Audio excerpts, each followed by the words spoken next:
Kembali bersama kami pemirsa, maskapai Garuda Indonesia telah menggunakan hampir seluruh dana right issue senilai 7,79 triliun rupiah per akhir Juni 2025.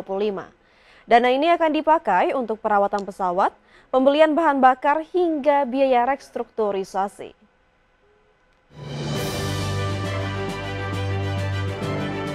Dalam keterbukaan informasi di Bursa Efek Indonesia, Garuda menyebut realisasi dana right issue mencapai 7,77 triliun rupiah atau 99,74%.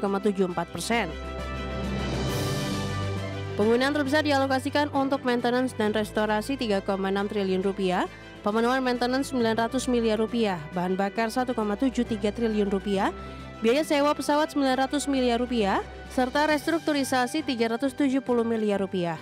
Di mana sisa dana hanya 1,07 miliar rupiah. Garuda juga menerima suntikan modal dari Danantara Indonesia sebesar 405 juta US dollar atau sekitar 6,6 triliun rupiah dalam bentuk shareholder loan.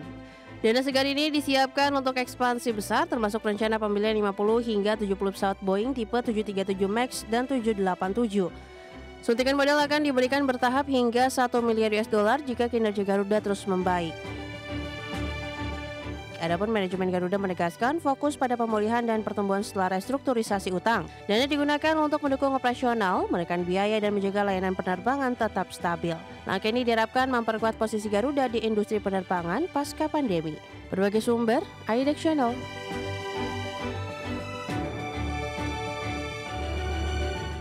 PT Adikarya Tbk resmi ditunjuk sebagai kontraktor utama pembangunan terowongan MRT terdalam pertama di Indonesia. Dalam proyek MRT Jakarta Fase 2A. Proyek ini menghadirkan tantangan teknis tinggi dengan lokasi di pusat kota yang padat.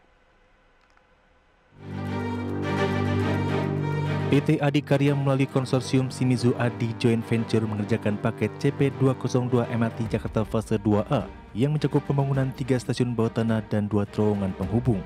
Terowongan ini berada pada kedalaman hingga 27 meter, menjadikannya terowongan kereta bawah tanah terdalam yang pernah dibangun di Indonesia. Lokasi proyek berada di jantung ibu kota Jakarta, yang dikenal dengan aktivitas dan kepadatan lalu lintas tinggi. Untuk mendukung proyek, Adikarya menggunakan teknologi mesin bor bawah tanah bernama Tunnel Boring Machine, tipe Earth Pressure Balance yang diluncurkan pada 9 Mei 2025. TB Mini mampu menggali terowongan sepanjang 7,5-8 meter per hari dengan presisi tinggi, sekaligus meminimalkan gangguan terhadap lingkungan sekitar dan lalu lintas. Proyek pembangunan terowongan MRT terdalam ini merupakan terobosan penting dalam infrastruktur transportasi Jakarta dan Indonesia, memperlihatkan kemajuan teknologi konstruksi nasional. Dengan tantangan tinggi dan teknologi mutakhir, Adikarya siap mewujudkan konektivitas massal yang lebih efisien di ibu kota. Sebagai sumber untuk IDX Channel.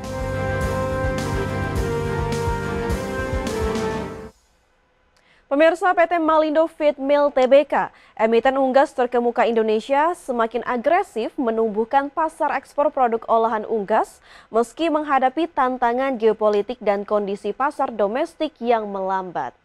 Target utama tahun ini adalah penguatan pasar ekspor di wilayah Asia dan juga Timur Tengah.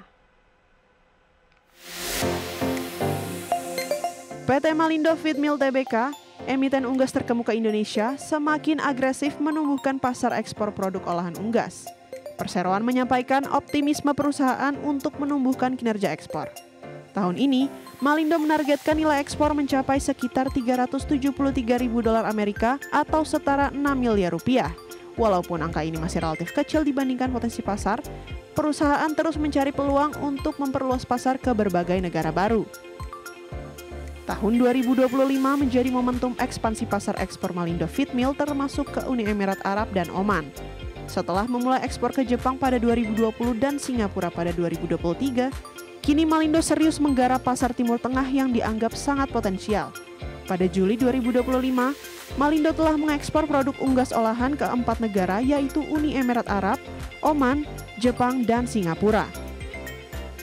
Produk utama yang diekspor antara lain nugget ayam dan karage dengan merek dagang Sunny Gold dan Chikiwiki. Ekspor melewati kontainer dengan jumlah puluhan ton hingga Juli 2025 memberikan kontribusi positif sekaligus memperkuat branding Malindo di pasar internasional. Untuk mendukung ekspansi tersebut, Malindo juga membangun pabrik pakan ternak baru di Lampung dengan kapasitas 300.000 metrik ton per tahun dan anggaran capex hingga 400 miliar rupiah. Proyek ini ditargetkan selesai pada kuartal 3 2026, bertujuan meningkatkan efisiensi produksi dan kontinuitas suplai produksi unggas. Berbagai sumber, IDX Channel. Sementara itu pemirsa, Asosiasi Pengusaha Indonesia menilai kesepakatan pemberlakuan tarif resiprokal 19% untuk Indonesia cukup melegakan bagi dunia usaha, khususnya bagi industri berbasis ekspor ke Amerika Serikat. Menurut Ketua Bidang Perdagangan Asosiasi Pengusaha Indonesia atau APindo, Ane Patricia Sutanto, tarif resiprokal yang dikenakan tarif Presiden Trump lebih rendah dari 32% menjadi angin segar bagi pelaku usaha eksportir di tanah air. Terlebih lagi, penurunan tarif resiprokal menjadi 19% ini membuka ruang untuk peningkatan produktivitas industri manufaktur agar mampu berdaya saing di tingkat global, khususnya bagi pasar ekspor Amerika Serikat.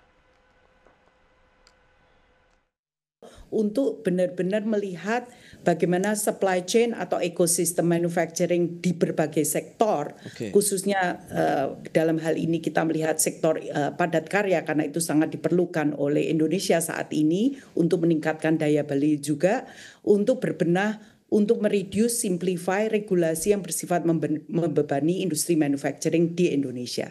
Sehingga kita juga nggak perlu khawatir nantinya bagaimana kita berdaya saing di ASEAN, di Asia, maupun di negara-negara tradisional atau non-tradisional yang di mana pemerintah Indonesia sudah mempunyai free trade agreement with atau mempunyai.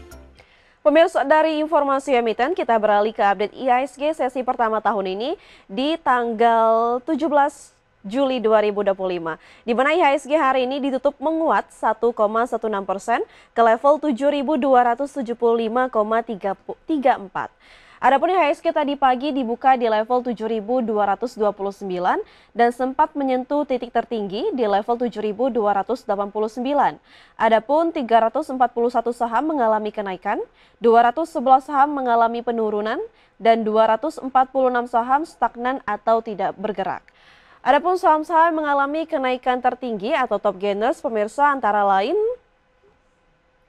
ada PTRO yang naik 2,16%, BRPT naik 4,98%, Toba mengalami kenaikan 12,42%, PGO naik 4,04%. Sementara pemirsa dari top losers atau saham-saham mengalami penurunan terdalam, ada Aman yang turun 2,43%, Bumi turun 1,65%, TCPI turun 3,51%, dan BP turun 2,38%. Dan dari pergerakan sektoral pemirsa, teknologi dan transportasi dan logistik sama-sama mengalami kenaikan di 6,73% dan 2,2%. Sementara industri dan properti sama-sama mengalami penurunan di 0,46% dan 0,32%. Pemirsa, kami akan kembali dengan informasi menarik lainnya. Tetaplah bersama kami di IDX First Session Closing.